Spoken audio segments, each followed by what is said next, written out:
Sa CEO po. CEO. Okay. Bakit po si Piang napili ni ma-endorse ng PNL?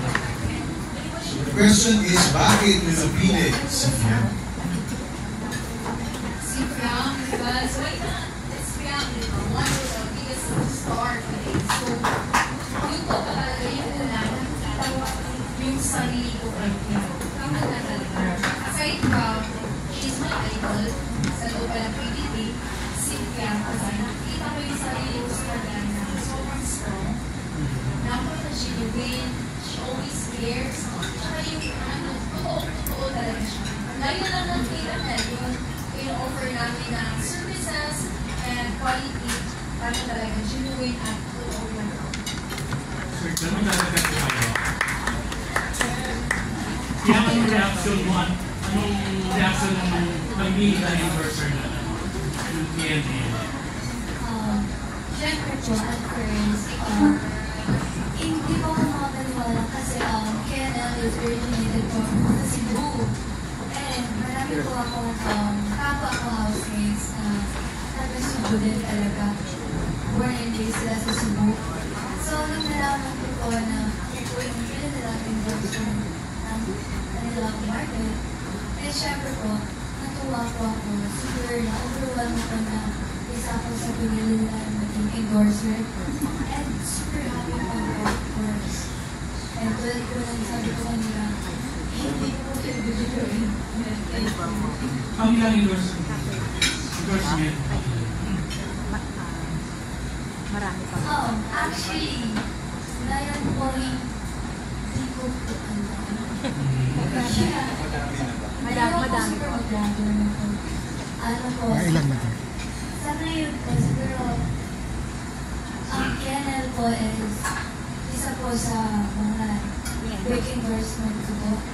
And yes po, super happy po ako na isa po sa nagiligang endorsement. Sisili ko na rin naman, anong mabago sa buhay mo mula nang lumabas ka sa bahay? Hindi bago ka ba sa mga treatment? Sobrang laki ng pinagbago ko ng pinili sa akin. Siyempre, isa na po doon yung buhay ko, especially yung buhay ko. Sobrang laki ng nagsulong ng PDP talaga sa paglalabas ko ng bahay ni Kuya. And grateful po ako na walang iwibilang ko sa buhay ko. And forever po nang i-cherish yung moment ko po. So, super proud po ako sa sarili ko. Okay, thank you. Miss Ida, Mamayda, ano po ang naging participation niyo sa endorsement na ito? Actually, marketing key sa akin kasi matagal na kami fans. So, syempre, I work almost all celebrity stars na kasi today, it's my 15th anniversary sa Empalan. So, gusto ko talaga si Tia kasi nung nasa pag-ibig pa siya, yung piso, super idol siya. Saka mabait siya, nakita ko talaga na super mabait siya. So, sabi ko sa ganyan, go na to kasi grabe, nakita ko talaga kaya na hindi kami magka-problema within sa contract natin. Attorney, ano po yung mga kasunduan na pwede i-share sa amin sa pagpirmahan ng contract na yun?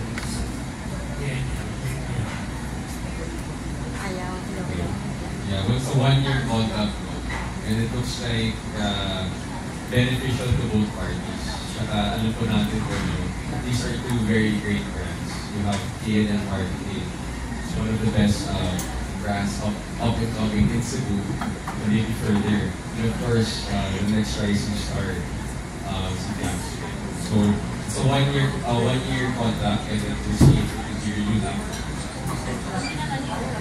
Thank you. Ton. Alright, next. Sino ang gusto mong tanong? Si Tini Di Malalanta.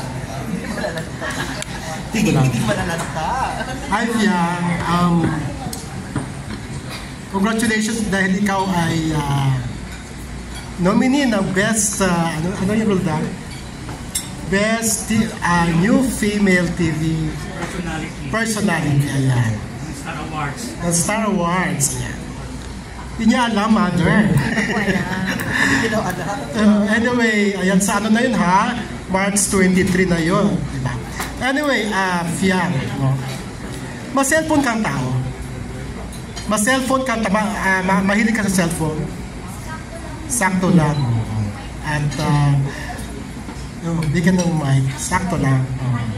Anyway,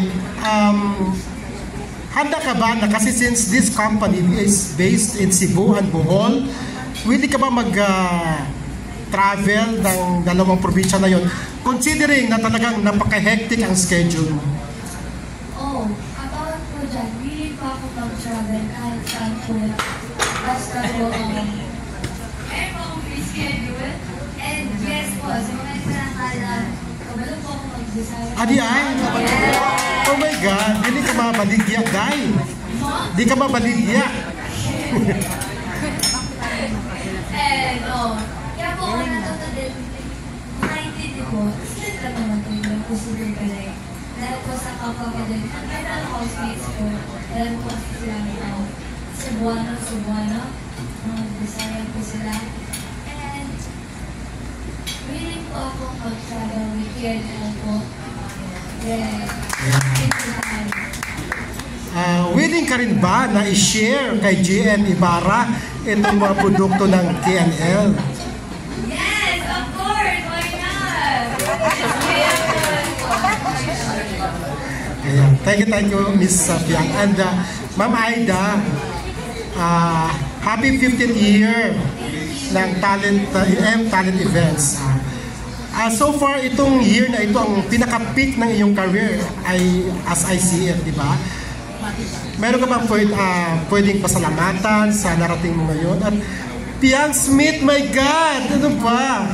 Yes, happy dream come true. Yes. Winner! That's why, inayos ko talaga sa Star Magic kasi BBB winner. So, dream come true. Ang trabaho ko first year. Last question na lang kay Fiang. Fiang, may bago na namang PBB, no? Housemates. Sa tingin mo, sino mo magiging Fiang and GM doon sa mga yon? Kasi alam ko, kilala mo na rin sila.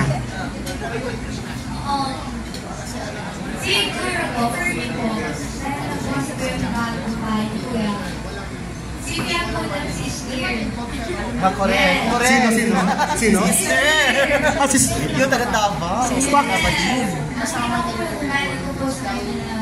Very prangka. Yes. Makulit, malandan. Masiyahin. Yes, super masiyahin. And the friends ko po na is Brand. Si Brent. Oh, yes. Kasi po si Brent po, very hindi po, nonchalant po siya. Although hindi po siya super nonchalant. Pero nakita ko po sa kanya, minsan gusto niya po nakakalimutan. And si Jen po, very nonchalant siya kasi Jen. Ang kita niya na lang po sa isang suwak. May saksak na rin sa kanya.